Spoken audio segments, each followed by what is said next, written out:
Swami said, when are you going to say, I am an instrument of your peace? Where there is hatred, I will sow love. Eppudu cheptavu? When will you say? Say from today, I am an instrument of your peace. What a powerful journey that was, from make me to may I to I am. Because when we start saying I am, then you become that.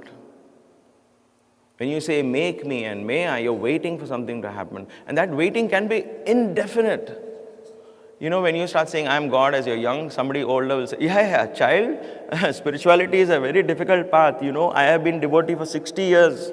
I have not said I am God. So be calm. Swami is there, you are here, be humble. That is the conditioning.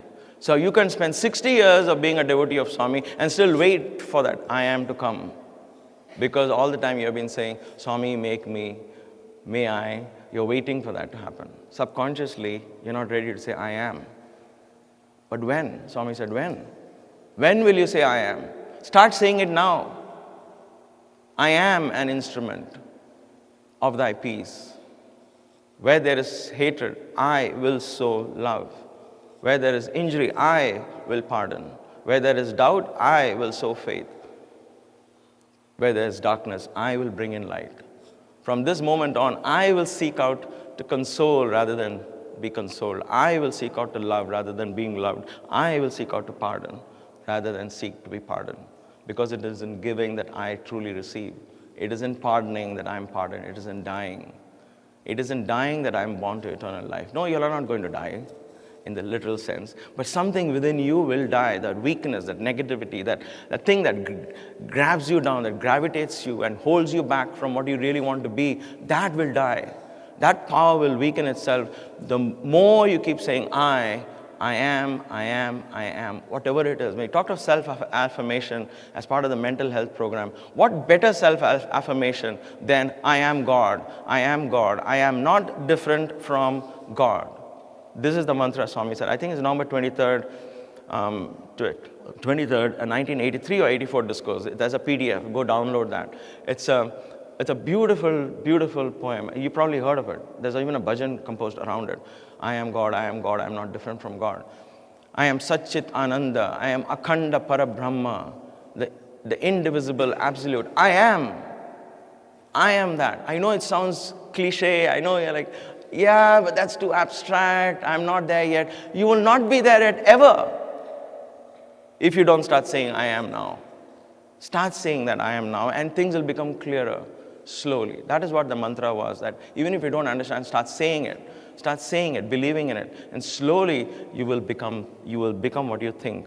You will become what you contemplate on, and you will be the God. And instead of seeking you coping up with stress, inadvertently, without your knowledge, you will be helping others cope up with their stress, and you will find no time to even think about your stress because it is not really existing in your life, because you'll be so busy helping all others, as a friend, as a teacher, as a companion, as a youth, as an elder in the family or wherever.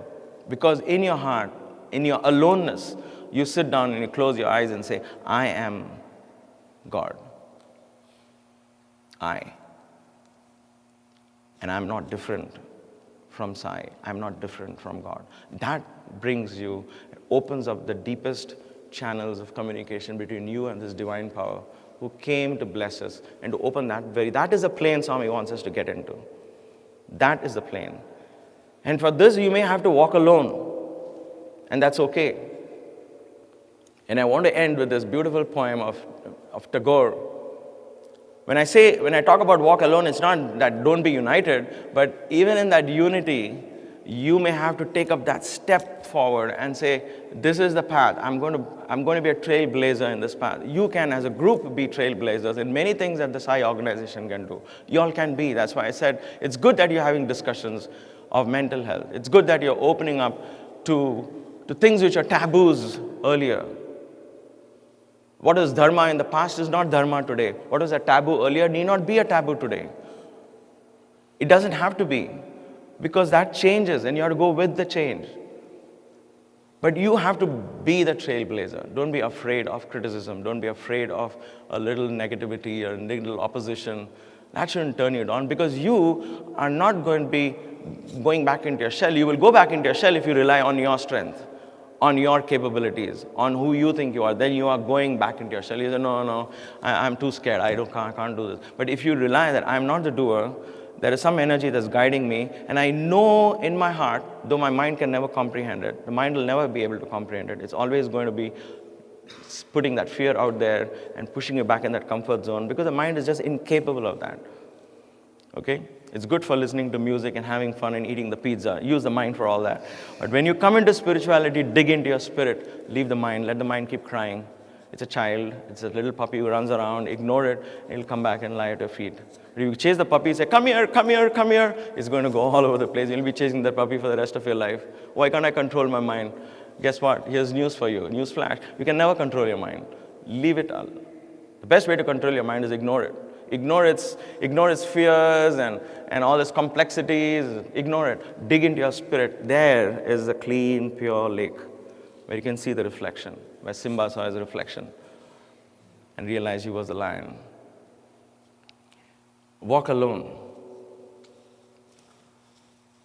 If no one walks your path, walk alone. If in fear they cower mutely facing the wall, open your mind, speak out alone. If as you cross the wilderness, they turn away and desert you, walk on the thorns, and along the bloodline track, travel alone. If in the storm-troubled night they dare not hold aloft the light, then ignite your own heart with the lightning from that storm, and you become the guiding light. You become the street lamp that Swami always wanted you to be. I wish you all the very, very, very best from the depths of my heart. And I hope I get more opportunities to be amongst you all, playing volleyball, attending these workshops. This was such a wonderful weekend for me. It was so energizing, so empowering. I enjoyed interactions with all of you at every level, and I look forward to more of these. And thank you again so much for all of